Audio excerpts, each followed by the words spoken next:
And as these computers were moving into the edit suites, and I was, looking at the back, squeezing into rooms, trying to figure out how these things were working. This actually, I have this computer. I still have this computer in the Apple II suite. And I keep it by my bed, and if I wake up at night and I have a big idea, I will still sit and,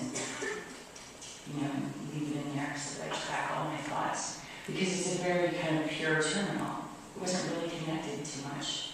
But inside of it, there were a wealth of things that you could do. And it was a harbinger, I think, of what was going to happen next. So, then those computers formed the public internet. And this was, I think, one of the seminal cartoons of the era. And it says, on the internet, nobody knows you're a dog, which was incredibly funny to us at the time. Because I think it was the first time that we understood that you could, through a piece of technology, become something different.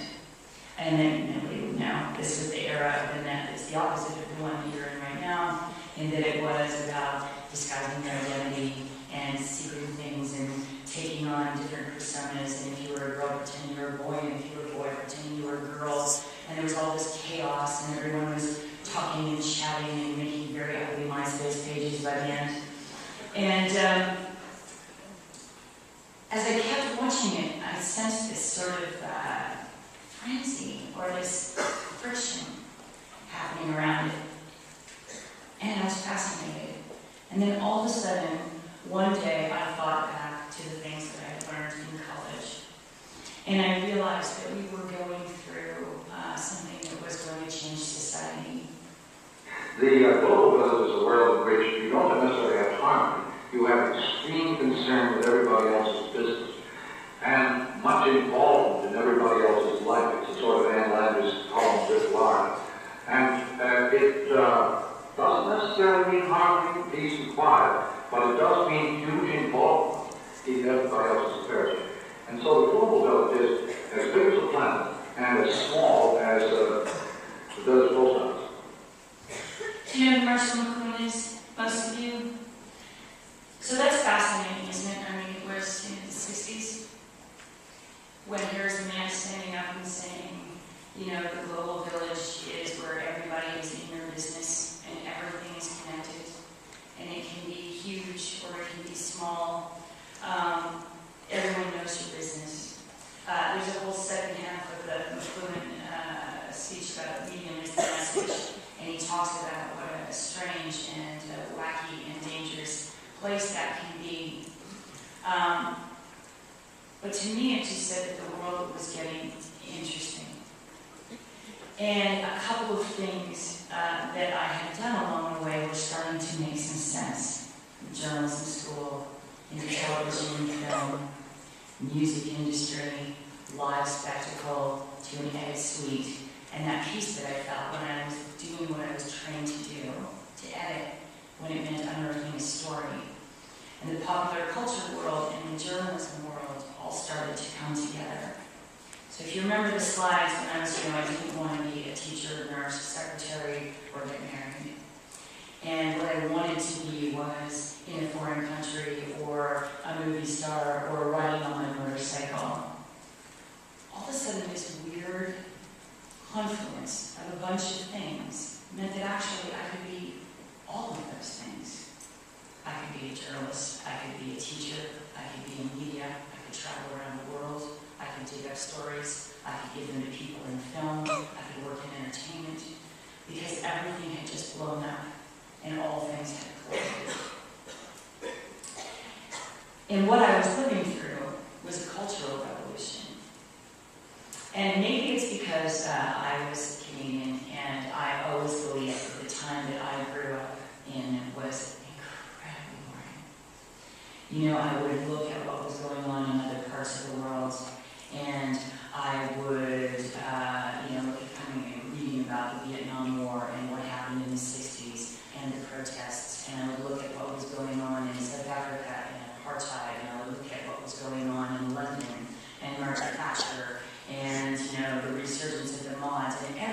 in the world seemed more interesting than where I was. And I used to say, I think I surely must have grown up in the most boring time in all of history. And that was part of my sort of, stance. And then I woke up and here we were. We were in the biggest revolution, probably since the sexual revolution. I sat down and I said to my mom, so, what was it like for you to be, living in the 60s, to be a teenager? Like, did you go to The Hague? Did you go to San Francisco? How were you taking part in all of this? My wonderful mother, she said, I don't know, dear. I married your father. And I said, well, what about the music? Like, you must have been going into the Rolling Stones, and she said, I think we liked Jan and Dean, which is very kind of mainstream pop music. And as much as I loved her so much, I always thought, wow, like you missed it. You were right there, and you missed it.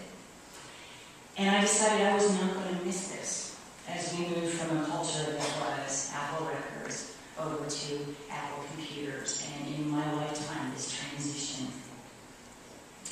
So I knew what my talent was. I could unearth stories, I could craft things, and I had no end of energy to dig in and learn new things. And I knew where this was going, and I wanted to be a part of it. And so I jumped in, and I started studying at night, and I started buying odd pieces of computers, and I started assembling and putting them together. And there I was at the end. I was ready to be a world changer. And somehow, without meaning to, I ended back up in advertising. And I think it's because advertising actually was the one place where I could go and work and have all of those things. Where the day-to-day is about understanding culture, where the sequencing of messaging, where the distribution of what you're talking about, and the technological channels that you use to push them out through. The fact that I could wake up every morning and make something up that had never been done before, and throw my hand to it, and make it happen. It seemed like a revolutionary career in a revolutionary industry. So I remember once being asked, I think I was doing a canned jury. So, how did you end up in advertising? And my very glib answer was, I don't know, I didn't pick advertising, it picked me. And in retrospect, I realized that is not true, actually. And if it is even remotely true, there was a lot of work that made that happen. I worked on Jeep, Dodge, Pepsi, Adidas. I moved to Amsterdam for years at a digital agency. I flown to Paris every week for months. I flown to LA on Wednesdays. I flown to London and turned around and come back in a day. I started as a creative director. Now I'm the CEO of my own startup. I'm not good with numbers. My approach to business comes from my gut, not an MBA. And since I joined the advertising world, having a plan had never really been in front of mind for me. And I think this happens for a lot of creatives. Bad politics and networking. I'll throw myself into little miracles like pitches and agency turnarounds. It's kind of all or nothing. And it's been a strange miracle that the industry has accepted me for that. And I think it's because the industry cares about talent. So if you have a plan trying to figure out if you fit into this industry, I think you have to do some self-examination and decide where your talent lies. Is it in understanding the strategic objectives of something? Can you build and unbuild the budget and organize people better than anyone else? Are you a creative thinker? Are you just tenacious? Are you a good leader? Or are you a really great follower? All of those things will matter more in your choice to join this industry than, should I start out as an account buyer or media guy? How should I get my first job? Should I put a book together? Because the truth is that, this industry really is a talent finder. If you are unsure of what you think you are, this industry will tell you what you are. And if you're not great at what you are, it will probably allow you a place that will sort of skirt around. And I think when that happens, times you have to sort of dig in and figure out maybe if this was the right choice or not. It's sort of cut and dry like that. I don't know a lot of people that can get along in the industry just by being really nice or just by being good at numbers.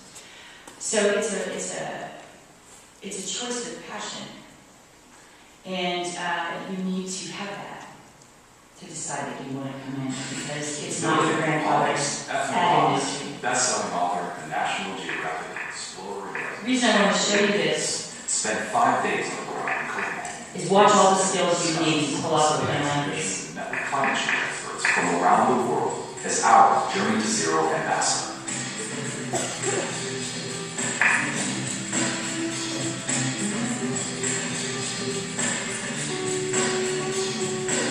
Everybody should think of climate change as being humanity's problem, but it's not really humanity's problem. It's a problem of a small subset of humanity that bought a particular economic model.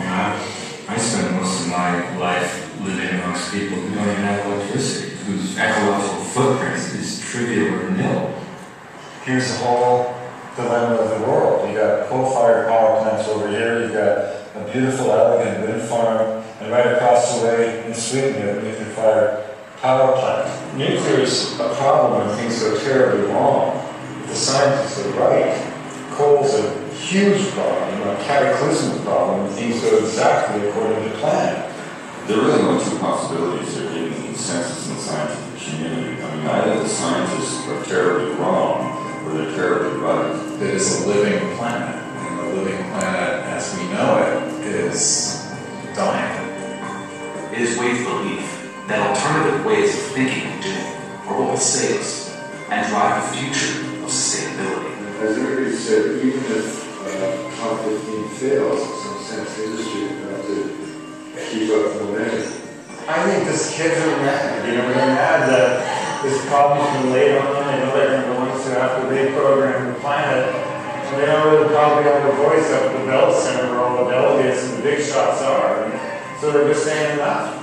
We used Wade's observations and conversations in Copenhagen to start a global conversation about the need for a change, pushing them in real time through social platforms like Twitter, Pinterest, Facebook, YouTube, and JourneyToZero.com.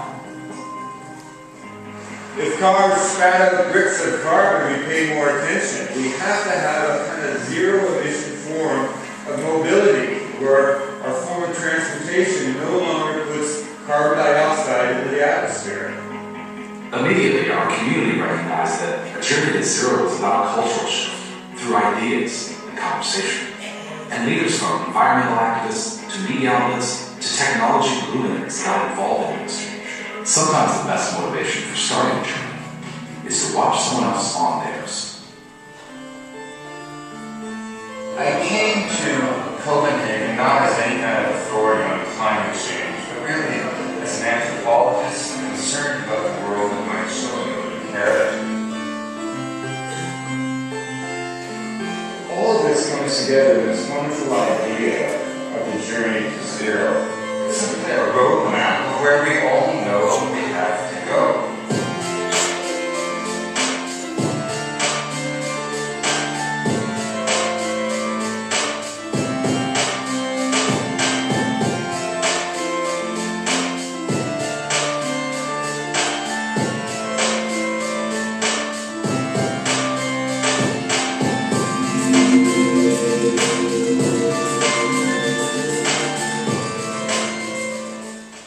So the upside of advertising is that you can make your work be whatever it is you're about.